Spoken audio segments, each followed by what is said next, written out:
Hey everyone, I'm Rachel. I have hamsters, and I'm here this week and almost the last week of December, I think second to last week, with another update for you guys. Where to begin? It's been quite a week. So I'll start with lately, this is sort of silly, but after I did the interview with Chip's Hamster Sanctuary, I realized that I could put this on YouTube. I had been doing this podcast just on Spotify, and then I realized people listen to podcasts on YouTube, and I don't know why that didn't occur to me. I don't know. So I've been uploading my old podcasts there, and then I'll also be uploading the new ones. So if you see that there's a lot of activity, that's what that is. Maybe I'll try to spread it out just for fun. I don't know. We'll see. But you'll see those updates there if you are listening to it and you're like, wait, we went backwards in time. No, we didn't. It's just like an old episode. And I do number them, and I've been putting them in order of when they happened. So there is some time continuum.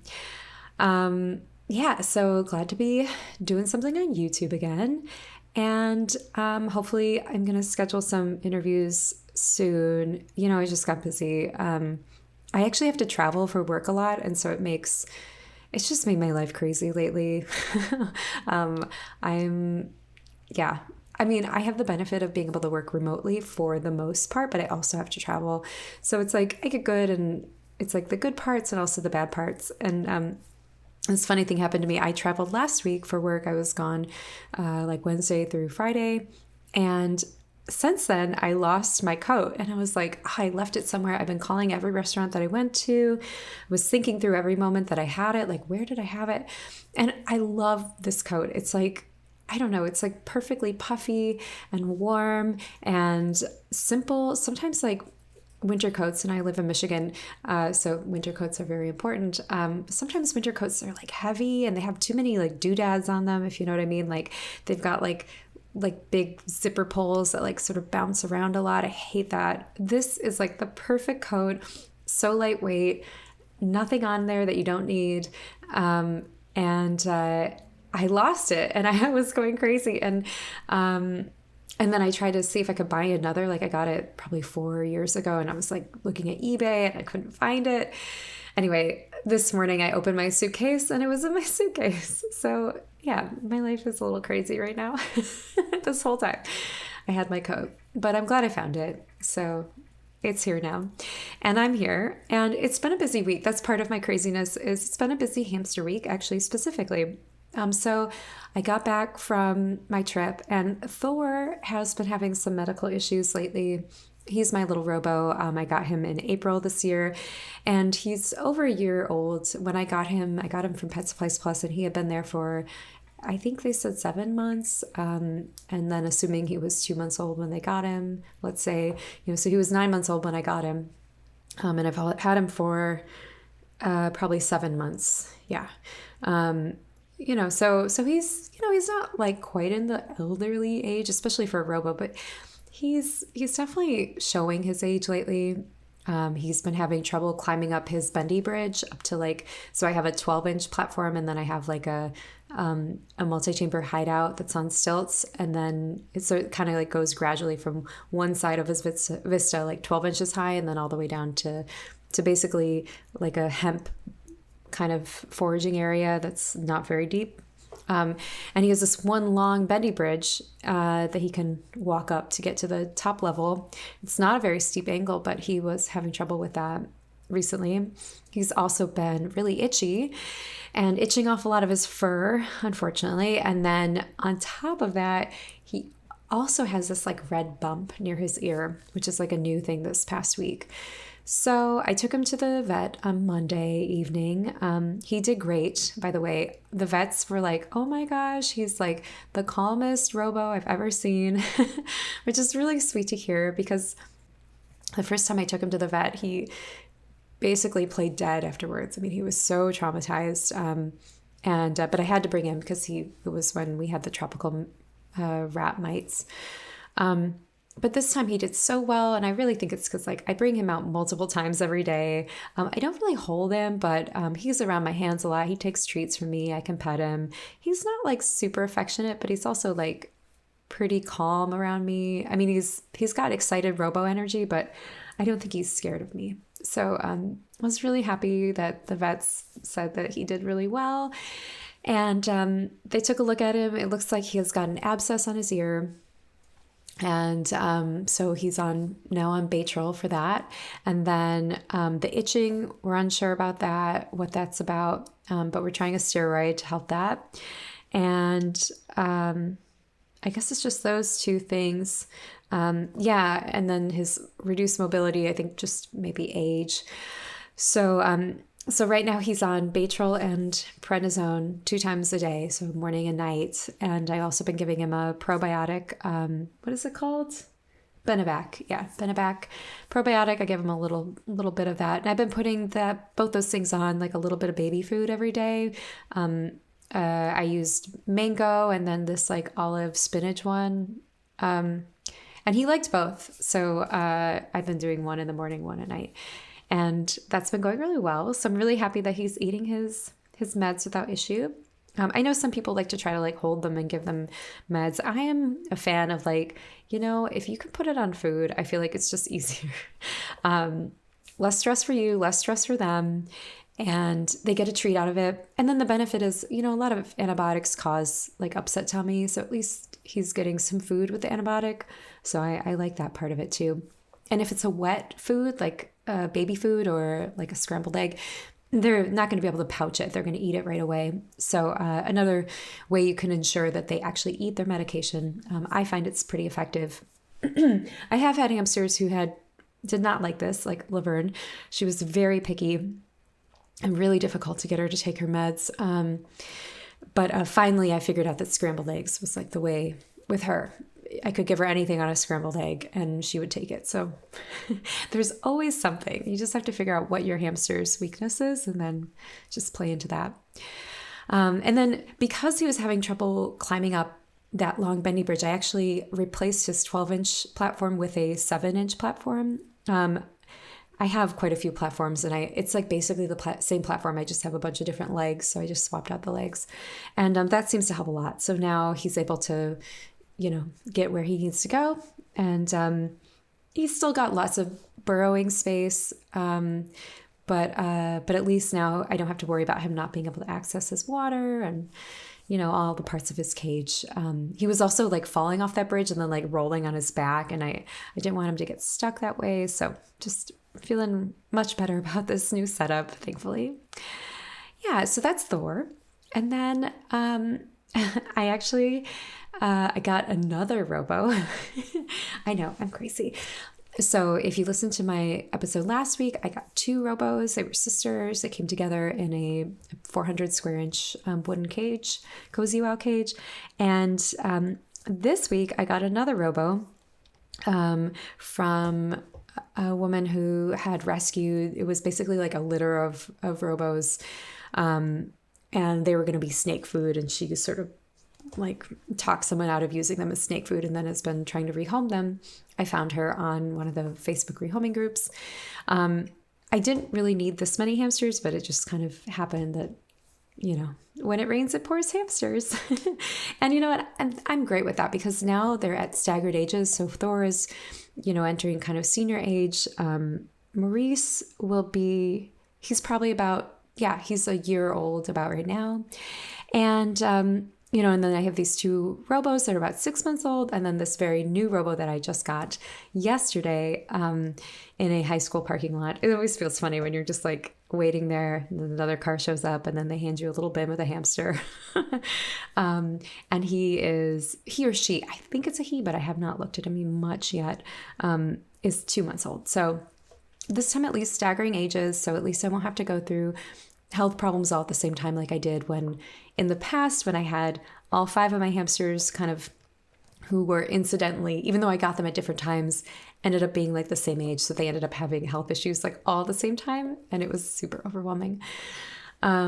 So yeah, hopefully a little better spaced out. I'm really excited about all my new cute robos. They're all adorable. I love robo energy, so I'm not complaining. Yeah, I got one of the things I got done this week. I got one of the robo girls, the sisters, in a really nice setup in a bin cage with lots of burrowing space and a digging area with coconut soil and flowers, and she seems super happy. I still have the other sister robo in the 430 square inch cozy wow cage. I will move her into something else, but it's taking me a moment. And, for the time being, it's fine. She's got a 10-inch wheel. She's got actually quite a bit of burrowing space. It's just, and platforms. So I think I'm doing a pretty good job maximizing what space she has. And as soon as I can move her into a better bin cage, I will. So we will get there, but she seems like she's doing well. And actually this week I took both of them out separately, but to the playpen area that I have set up in the middle of the room. And they both did great. They're super curious and a little skittish, like when I approached, but I even was able to pet one of them, maybe both of them, as they ate. So we're doing well. I think these are going to be really... I feel like they get scared, but then they come back out and they look at me and they're like, who's this? So I think they're going to be really fun little robos to have around. I'm very excited. Oh, and now Thor's out. He's like, I hear you talking. I'll have to get him. Oh, he looks like he's digging. He's happy. Okay. So because I got all these new hamsters, I do have one, actually the very new robo, and then one of the sister robos. They're both in bin cages right now. I bought a new cage. I talked about this at the last episode. I got the Pro Lee 800 square inch sort of oblique cage, meaning it has like a slanted opening. I really like that slanted opening. It's like the Night Angel Vista. Just makes interacting with your hamster really easily. You can just kind of like, you sort of can be at eye level with them without having to bend over. Much easier to do cage cleanings, and just a nice looking design. So I put that together this week. I will say it was pretty easy. It probably is like kind of easier than the Night Angel cage, but it was a little hard to get it like exactly aligned. And the way you put it together, it comes with screws that you screw in with an Allen wrench, which is like one of those little like L-shaped metal things that's like a square at one end. And yeah, I mean, I think it's like once you put it together, you can't really take it apart. It's not very heavy, so it has that advantage. It looks great. The price point was pretty good. It's a bit cheaper than the Night Angel, but I think you sort of get what you pay for. Like, I think the Night Angel is definitely nicer. And the only complaint, I had trouble, like one side isn't like quite aligning. So there's like this like tiny, maybe half a centimeter, maybe centimeter gap in one corner. It doesn't go to the outside, but it's like a gap, like all the wood isn't quite aligned. It's at the very top. So my hamster won't even be able to get to it, but it just, it's annoying. I'm like, oh, it's not perfect. But overall, it's a good cage. I think it's like if I were on a budget, I mean, I just think it's a nice addition. I still feel like Night Angel cages are better, but I can see the appeal to this one. So if you are in the market for a cage, I do recommend this. I think it's a good cage for the money you get.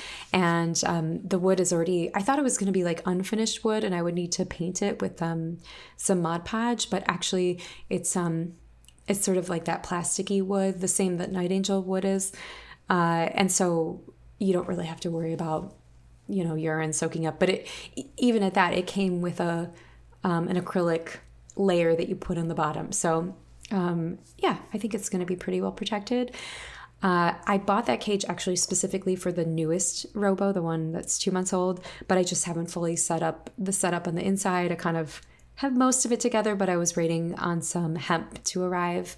So once that gets here, I think on Friday, then I can like finish the setup and move him in.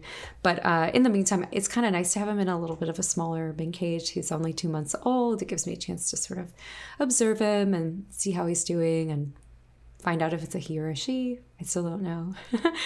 So yeah, I'll let you guys know how that goes. Yeah, and then lastly, this is my last update for the week, and it's kind of a big one. So I know last week I very casually discussed the idea of hamsters, dwarf hamsters, maybe very specific here, dwarf hamsters living together. Because I got this pair of robos who had been living together in that cozy wow cage, 400 square inch cage. They're sisters and had been living together seemingly without incident. And so I was making the judgment call if I should separate them or not. And I realized that I said that without really like context. And it's a very hot button issue. So I just wanted to talk about that a little bit more because I think, yeah, it's definitely worth talking about. It's like one of those issues I feel like it's almost scary to bring it up because people get very heated about this topic. And I think it can be sort of short-sighted. So let me just start this out by saying I casually brought it up, said like nothing about it, and then someone emailed me about it and sent me a list of like, here's why dwarf hamsters can't live together. And can I just say, so they didn't sign their name. I have their email address, but I don't have a name. But it was like a really nice email, and I want to thank that person for sending it because I think that like in the hamster world, people can have extremely strong opinions about what is right or wrong or what is quote unquote proper. And I think it can get very like sort of mean girl. I really don't like that atmosphere of attacking other hamster owners for maybe what they aren't aware of or for care that you don't agree with. I mean, I think, yes, sure, there are times when people are treating animals, including hamsters, like abusively. But I think there are other times when people just don't know, or maybe the information is conflicting, or maybe they got a hamster, realize that actually hamsters can be expensive, take a lot of care, and they don't have the facilities to do that. And I also think it's like a long journey of learning. Like you start somewhere, right? I mean, a lot of people get hamsters, they don't realize what they're getting into when they get the hamster. And then it can be just this long pathway of, oh, wow. And then you keep making updates until you're that person with a size large Night Angel Vista with everything in it and a gazillion sprays. And, and then now you're very judgy about anyone who has anything less than that. And I think that's very unfair because it took you how long, not only financially, but just like mentally of understanding that kind of care, understanding how to clean that kind of cage, which I remember when I first started hamster care and I was like, wait, I don't understand how you can have that really big complicated cage. How do you clean that? And it took me a while to understand like, oh, you actually don't really have to clean it the way that you think you do. You don't have to do these like deep cleans. You can just like pick out the parts that are, a little bit gross and then replace that with some fresh bedding and leave it at that. Yeah, so I think it takes a while to learn all those things and to really comprehend them. And I think that hamster owners can be a little bit harsh towards each other. And I like to be very like, we're all on a journey and we're all learning. And so I'm so thankful for this person who sent me this very nice email, basically just sort of expressing concern at my lack of acknowledging that dwarf hamsters can't live together, and sent me a few articles to read. So one of them was from the Royal Veterinary College. Is that what it is? Yeah. Royal Veterinary College of London. And basically they're kind of acknowledging that that in many pet stores, they'll advise you to house dwarf hamsters together. But in practice, when you cohabitate dwarf hamsters like at home, they often have fallouts and express and have aggression towards each other that ends in injury or death. Let's see here. So this study, and so I'm just going to talk about this study a little bit. So they analyzed 248 dwarf hamsters. Let's see here. About 50% of them always, yeah. So basically, they took information from dwarf hamster owners. So this study was not done in a lab. It was done collecting sort of, self-reported information. And more or less it says that that there's a high rate of fallout after the 6-month mark. So up until 6 months, it seems like the dwarf hamsters get along well. And then after 6 months, a bonded pair no longer is bonded and they end up fighting. And of course, I think one of the things that this is missing is it's, again, it's, they put the questionnaire on like community Facebook pages. So you're getting like a variety of different people reporting. And fighting is a little bit tricky because, squeaking, fighting, that is the kind of thing that happens, like little squabbles will happen. That isn't necessarily indicative of like a contentious relationship between two animals. Like dogs will play fight, for instance. So I think that can be a little confusing. You can see two dwarf hamsters fighting. It doesn't necessarily mean that they're not getting along. So I think that is a little bit flawed to me. In addition, conducted,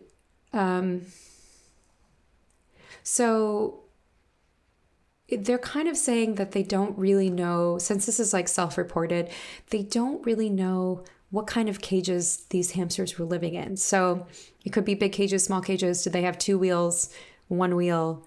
These things really matter when we talk about animals getting along together, right? Like if you have 2 cats, do you feed them in one bowl or do they each have their own bowl? That is kind of important and is, definitely relevant here. More or less they're saying that in this study, about 75% of the people said that the hamsters fell out after 6 months, and that they showed a lot of them had bite injuries. So 4,000, yeah. So I'm kind of brushing through this article, and like there's so much to say here. So I'm going to try to keep it brief, and maybe we can go in more depth at another time. But yeah, I mean, so basically they're saying that like fighting is often something that happens, but we don't really have any information on what the conditions of those animals that we're fighting in. So I feel like there's some inherent flaw in this study in that it wasn't conducted in a lab. There were no controls. We don't know the size of the enclosures, as I said, number of food bowls, number of water dishes, etc. We also don't know how these hamsters were introduced. Are they, I think, does it say that they're necessarily siblings? Or they do have a little thing like they always live together. Or there's just a lot that we don't know. Male, female. So I would say after reading this article, basically it concludes in saying that like, please don't house them together, even though pet stores say that you should. And I agree with that. I think that you telling people just house them together is not good advice. And definitely there are high rates of fallout. So I think that's all evidence that is helpful and important. And then here's the flip side that I would say. So there's an article on the California Hamster Association's website from one of the people who run one of the small animal rescues. And it's a really well-written article. I'm going to post all these articles on my website and also in the information on this podcast. This article kind of said basically it's saying dwarf hamsters are social and talking about how we got to this place. So when we look at dwarf hamsters in the wild, they live often in, there's differences, right? There's winter whites and Campbells and robos, but many of them live in social groups, often, right? Family, multi-generational groups. And again, I'm going to kind of breeze through what I read in this article, but for instance, Campbell's hamsters are, dwarf hamsters can be quite social. And when there's multi-generations of families, the older children will actually help to take care of the younger children. So we're seeing that kind of like multi-generational care there. There's a lot of evidence that says that these types of hamsters, dwarf hamsters, not talking about Chinese dwarf hamsters because they're not really dwarf hamsters, but winter whites, Campbells, and robos, they all exhibit behavior that is social and the way that they interact in the wild. that being said, how do we replicate that in captivity? And I think that is the more like, well, we don't really have the answer there. So we don't really have the information on how to take them into captivity. But basically this article, and it's very well researched and really talks about different studies that are pretty specific about the way hamsters live in the wild. I think it's clear that hamsters are social beings, and saying that, dwarf hamsters, not Syrians or Chinese hamsters, dwarf hamsters are social beings, saying that they are solitary is actually not true. It's one thing to say that they should be kept individually, but another thing to say that they should be solitary. The argument that I've heard before that, they only live in groups because they need to mate or for protection or for food. Well, yeah, I mean, that's why most animals live in groups, but I'm sure that's how it kind of evolved, as why some animals ended up living in clans or groups. But as that happened, they also became like other benefits from that, socializing benefits. And this article talks about those different benefits and what they saw when they separated hamsters who were bonded, that they saw, decreased energy and appetite for male hamsters and decreased grooming. A lot of evidence that these hamsters were depressed when they were made to socially isolate. And in a lab situation, not in just like kind of, as that other study was done, gathering information without controls. This study was actually, this paper was written like referencing studies that were done in a more controlled situation. So that being said, we can still come to the same conclusion, and that's what this paper says. Is basically dwarf hamsters are social, but getting it right how to house them together can be tricky, and it's definitely not recommended that most people house dwarf hamsters together. Many rescues will house them together if they're getting along, and those rescues maybe know what they're doing, or they do know what they're doing. And this paper also talks about those specifics, that groups of male hamsters, Campbell's hamsters tend to get along better than females, and that they find that the males can live together, but females often have to be isolated and do not show that same kind of depression when they're separated from one another. But the opposite is true with robos, that with robos, often the females can get along in pairs, but males tend to fight more. So yeah, all in all, I am saying I do not recommend that anyone house hamsters together. But what I do recommend is two things. One, I think that we need to do more research. I think that we need to be more open-minded about what hamsters need, and keep our minds open to the fact that what we're doing right now might not be right. And that's the whole point of science, right? That we're constantly trying to challenge what we know and learn something new. So what we're doing right now and telling everyone to keep dwarf hamsters isolated, it might not be the right answer. I think it's probably the best answer to ensure that dwarf hamsters don't have fallouts and unnecessary injuries and death. Yes, I think that's true, but I think maybe we're doing them a disservice by not knowing how to properly bond them together and how to properly cohabitate them, because maybe they would be happier, but we just don't have that information. And I want to preface this by saying, that doesn't really make sense because now I'm saying it afterwards, but along those same lines. So when we look at gerbils, gerbils live in like the same kind of general region as dwarf hamsters, and gerbils are pretty territorial actually, but definitely a social species similar to hamsters that can live in multi-generational groups.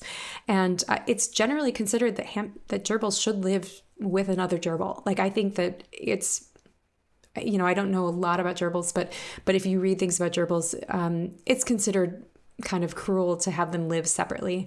But bonding two gerbils together is actually quite a process, and it takes effort, and you have to understand how to do that and how to keep them bonded. So when you bond two gerbils together, usually you'll do like a split cage. So you'll put them in the cage and then you'll put a barrier between them and let them smell each other through the barrier. And then you keep switching the sides that they're on. So they have to keep smelling each other and sniffing each other. And this can go on for a week or two before they're really ready to be introduced to each other. Even at that point, they still can have fallouts. And you have to you have to be aware to look out for these fallouts. And the big sign is that one of the gerbils, that they won't sleep together. That's the sign that they're bonded. If they're not sleeping together, that's pretty much the universal sign of they've declanned. And then, that being said, there's a lot of variables within that. How big of a space do you want to give these gerbils? How many wheels? How many water bottles? How many bowls of food? The advice can be kind of conflicting. Some people say that it should be a smaller space with one of everything, so that they're forced to kind of operate together. And other people say, oh, it should be a really big space, give multiples of everything so they don't have to fight over anything. But the risk is that they can become territorial of those items. If there's multiple, like, this is my wheel, that's your wheel. The advice that Tony from California Hamster Association says about cohabitating hamsters is that what you want to do in a proper, like, cohabitated hamster cage is have multiples of everything, but have them interwoven into the enclosure. So it's not like a wheel on this side and a wheel on that side. That's going to make the hamsters take sides. But if you have multiples of everything, food, water, wheels, in multiple places throughout the enclosure, it's a little harder for the hamsters to get so territorial, because it's not like a clear line in the sand of how they can defend their side. And of course, that's coming from Tony's experience directly working with her rescue. So I don't want to say, I definitely don't want to tell anyone to house dwarf hamsters together. And Tony says the same thing. This is not something that they recommend. But the point of this article is just to acknowledge that dwarf hamsters actually are social in the wild. We don't know everything about them. There's a lot to be learned. They're relatively new as a pet in our lives compared to dogs, whom we've had for, thousands of years. Cats, the same thing. I mean, hamsters really, it's barely been 100 years, basically. For Syrian hamsters, I think 1920s. And then dwarf hamsters, like the 60s, maybe. I mean, and then robos, even more recent. I think we've only had them around since the 90s. So these are animals that we really don't have a lot of history with. We're still learning a lot about them, both in the wild and in captivity. And yeah, there's just like so much to learn. So I'm going to leave it at that. I'm going to post all these articles on my website and below. And hopefully this is like sort of interesting for you guys. I think it's really interesting. I love learning new stuff, and I especially love learning new things about hamsters. So I really had fun kind of digging into this, and I would love to hear from you guys. Feel free to send me an email. If you want me to read your email, you can just tell me, let me know what I'm allowed to share. I'm happy to share it. I'd love to, because I know it is contentious, but I'm grateful to be able to have this discussion, and I'm happy to hear opinions that are not in agreements with me. So please send me your thoughts, but just, be nice, be respectful. We're all learning and we're all coming from different viewpoints. So, I think that's the least we can do for each other, is just acknowledge that we all have different perspectives. Okay, so I'll leave it at that, and I have to get back to my hamster stuff here. I need to get this little robo in his new cage, and I'll be back probably next week. I may take a week off. We'll see, with an update of how everybody's doing. And I hope you all are doing well and enjoying the holidays with your hamsters. And I hope you guys get some good hamster goodies. Let me know what they are. You can email me at rachelgothamsters@gmail.com, or you can comment on this video below, however you want to. And you can also visit my website. It's rachelgothamsters.com. There we go. Rachel Got Hamsters. I don't know why I can't speak anymore. Okay, I'm going to stop there. I'll see you guys soon. Bye.